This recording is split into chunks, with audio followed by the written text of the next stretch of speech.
Wayne County Prosecutor's Office assisted us by providing a special prosecutor in this event, and they're working with us to bring justice. I also would like to thank Andrea Smith and the staff from Detroit Wayne Integrated Health, who's going to have counselors on staff tomorrow at the school to assist any students that would like to come forward and talk to them about anything that they may have experienced. So D1's going to be on staff to help with that. And ultimately, if anyone else wants to come forward or they confide in their families and determine that something inappropriate may have happened, we ask that they contact the Highland Park Police Department at 313-252-0050, extension 406. Today, the suspect, Vincent Weaver, was charged with criminal sexual conduct in the first degree, 1 count, 2 counts of criminal sexual conduct in the second degree, and misdemeanor indecent exposure. He was given a bond today by the 30th District Court of $250,000 cash or surety, and in the event that he is able to bond out, he's required to wear a GPS tether. He is also to have no contact with any victims or minors at all. Any questions? How exactly, and as far as you guys know, did the complaint come forward? How did the school learn about what happened, what allegedly happened with this teacher and the student in question? So the victim's family came forward and filed a complaint with the school, and they immediately contacted us. How long had this been going on, and what can you tell us about the student? Is it male, female, age? I'll tell you, the age was 12 years old. I don't want to give a gender at this time. And we believe, based on the information we have, that this had been going on for a few months. Can you expound on the relationship as far as the victimization over that period of time, or the potential grooming, or can you take us a layer deeper into how the teacher? Yeah, so this individual was able to gain the trust of the student because he was a teacher directly over the student, and basically had contact with him on a daily basis. So was this during break periods? Was this during classes? Can you elaborate as to and how often this might have occurred? So this was during it was during school training events. So the individual is a dance instructor with the school, the suspect. So did it happen on school grounds or outside of school grounds? Well, this incident happened on school grounds. But you said it had been going on for a couple months. So Yeah, we believe at this time that any inappropriate contact occurred on school grounds. But are you saying there might have been multiple assaults over multiple days, or one incident in particular that was reported? No, we believe there were multiple assaults over multiple days. Can you talk about that offsite event where he ended up being taken into custody and had some type of disguise? Yeah, so we had information that he had choreographed a show that was due to take place at a local college. The event occurred. We knew that the individual really wanted to attend it. However, George Washington Carver's staff advised him he should not attend it based on the pending allegations, and he was aware of that, so he took it upon himself to dress as an elderly female and gained access to the event. Is there any expectation from police that other students who may have interacted with this individual may be coming forward? So at this time, we have no evidence to support that. However, that's kind of why we're doing this event, so hopefully it can bring the information to the parents and students of the school, and we hope that if there was anything that occurred inappropriately, that they come forward. So can you just clarify a little bit? So Vincent Weaver, why was he told not to come to this dance performance? He had been suspended for another incident that had occurred. It did not involve sexual conduct. However, it involved there was an incident where he had his work bag and a sexual toy fell from the work bag in the class, and so he was suspended for that. So he was suspended, and then, so talk about how he went to the performance anyway. Correct. And tell us, is that where he was arrested? Yes. So tell us about how that played out, how he was dressed. Well, as I stated, he was dressed as an elderly female. He had a wig on, he had a mask on, some oversized clothing, and attempted to disguise the police and security by limping into the event. And just so we're clear, you said he choreographed a show at a local college that he wanted to attend. Were there students of his in this choreographed event or what have you? I just want to make sure. Yeah, so it was a George Washington Carver Academy event, but it was hosted out on an off-site location. And was the victim in question, was he at that, or he or she, were they at that performance? We do not believe so. Were you guys anticipating him being there? Because obviously you took him into custody there, or did school security alert you guys that he was there and then you showed up? So actually, we anticipated him being there through information that we received. However, school security was certainly a big part of working with us to help bring this individual into custody. I'm sorry if you mentioned it. What date was that performance and his arrest? So that was on May 16th, and it was in the evening time, probably about 6 o'clock. Thank you. And you guys were made aware of the situation May 15th? Correct, the afternoon of May 15th. And where was this off-site performance? I don't want to name the actual school, but it was a local college that's close. So. Outside of the suspension you referenced, any priors criminally with this teacher? You mentioned no other complaints that you've heard of. Obviously you're holding this to see if anybody comes forward, but any other complaints, anything on the radar with him previously about potential misconduct? Yeah, there was nothing in his criminal history that suggested he had any inappropriate contact with anyone.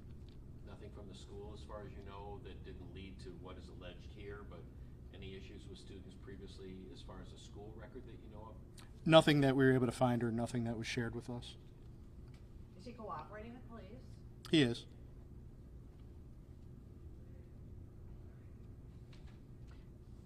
You've said it a million times, and forgive me, I hope you just appreciate why I'm asking you to elaborate. When you hold a news briefing like this and the thought behind it, one-offs are extremely rare when you have a perpetrator alleged. I don't know what your history tells you, but obviously you're here and you felt it important to be here. Can you elaborate on that in regard to the likelihood? Well, I think you said it, clear enough that, based on my experience, there's usually more than one victim. Not saying that that's the case here, but certainly that's why we appreciate you guys for being here to get this message out. We hope that if there are any other victims, that they do have the courage to come forward and confide in their parents or their teachers or counselors, and that information gets to us so we can ultimately bring them justice. We've covered stories before about children and sexual abuse. Kids react differently. Parents trying to find what signs to look for.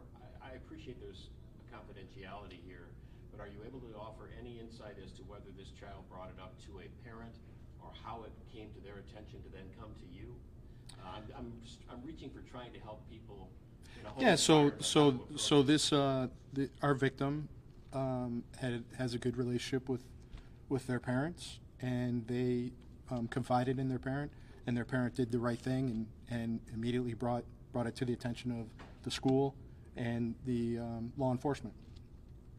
Is there anything structured with other kids in that class as far as counselors, mental health professionals talking to them to try and see, meaning in a proactive manner, to talk to those that he's had contact with? Yeah, so as I said, Detroit Wayne Integrated Health Network, they're going to be on staff tomorrow. They're going to do what they do and let the students know that, it's okay to come forward. We're rolling out some new efforts with the schools, the OK to Say. The school has been very proactive. The areas in which events occurred, they're upgrading their camera systems. They're taking this very seriously, as they should, to ensure that nothing like this ever happens again. How, Vincent Weaver, how long has he been a teacher with you guys? He's been a teacher with George Washington Carver Academy for 3 years, How old is he? 29. And I apologize if there's a redundancy I missed taking pictures. Have you elaborated the level of the misconduct, meaning fondling, penetration? Have you gone there as far as what degree this is alleged to have occurred? Yeah, so there is a charge of criminal sexual conduct in the first degree, Okay. which would indicate that there was a level of penetration. Thank you. What do you have to say to, the victims? You know, this is just such a horrible thing to happen to a child. I mean, we trust them, we trust the parents, the teachers, we trust the teachers to take care of our kids, right? While we're there, and here this allegedly happened. I mean, what do you say to people who are home watching and a child who maybe this has happened to them, not necessarily with this teacher, but someone else? Well, certainly, if I would tell them that they certainly didn't do anything to bring this on, and that they are victims, and people who commit these crimes on juveniles typically are very well liked in the community and by parents and students alike. And you know, I would ask that they had the courage to come forward, and that they're not alone, and there are people that want to help them, and we want to get them, the suspects, off the street so this doesn't happen to anyone else. Can we get your name and title if you spell it for us so we have that for the record? Sure. First name's James, common spelling, McMahon, McMahon, and I'm currently the interim chief of police for the city of Highland Park. And again, I apologize. The status of where the suspect is now, out on bond, tether, custody? No, he's currently in custody. He'll be transported to the Wayne County Jail, Okay, pending if he's able to bond out or a future court date. thank you. I'm curious about the elderly lady costume you put on. Did they realize right away that something was off, or did you get away with it for a little while?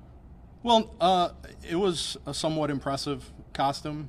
No one really realized immediately. However, it was 86 degrees out, and the individual was wearing a scarf and a sweater.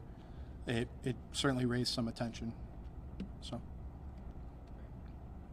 Elaborate on that if you don't mind, because what do you know? What caught?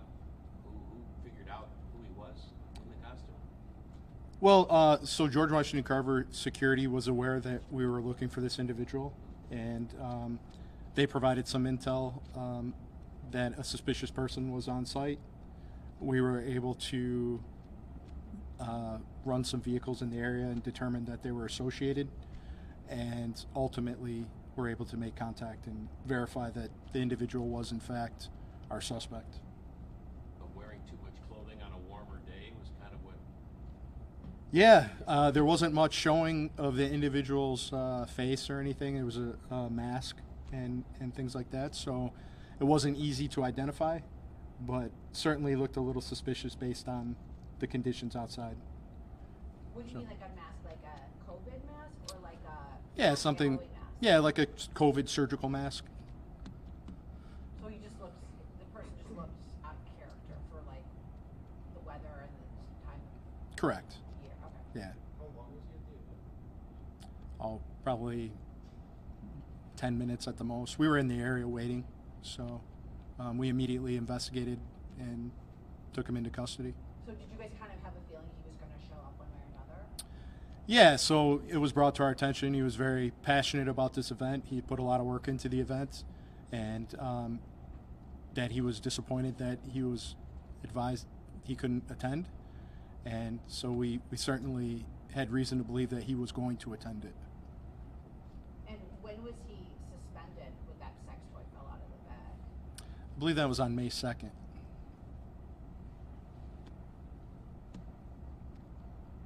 Or was he still teaching? No. No. Okay, so he was done. He was not teaching after May 2nd. Yeah, he was suspended from the school based on that incident, and then after that incident, on May 15th, the victim came forward. And the dance performance when he was arrested was May 16th? Correct. Okay. Well, thank you for going through this timeline. It's quite detailed, but we appreciate it. Yeah.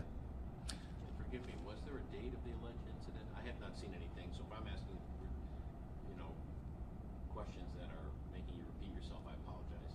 But you mentioned the 15th was when the complaint came in. Was there Correct. a date shared of when the alleged assault took place? Yeah, so we believe the incidents occurred over a 4-month time period. So it would have been approximately 4 months prior to, the May 2nd event. Multiple times? Yeah. Okay, thank you. For 4 months? A period of 4 months is when this process occurred. So. Do you have any indication as to how many times this happened? We haven't been able to confirm exactly, but we know, we were able to get enough detail to bring charges. So obviously this is an ongoing investigation. So it took the child 4 months to summon the courage and should be complimented for that. I'm not trying to be critical in any Yeah, oh yeah. But if I'm hearing you right, 4 months of alleged potential abuse here, May 15th, child comes forward to parents finally and says something's wrong. Yeah. I mean, again, I can't commend this victim enough for having the courage to come forward. There's, it takes a lot, and they were able to muster up enough courage to tell their parents, which is all we can ask of somebody. And they came forward, and ultimately stopped future victims. So. Yeah, we're definitely very, very thankful for our victim. Appreciate you. Thank you so much. All right, take care. Thank you.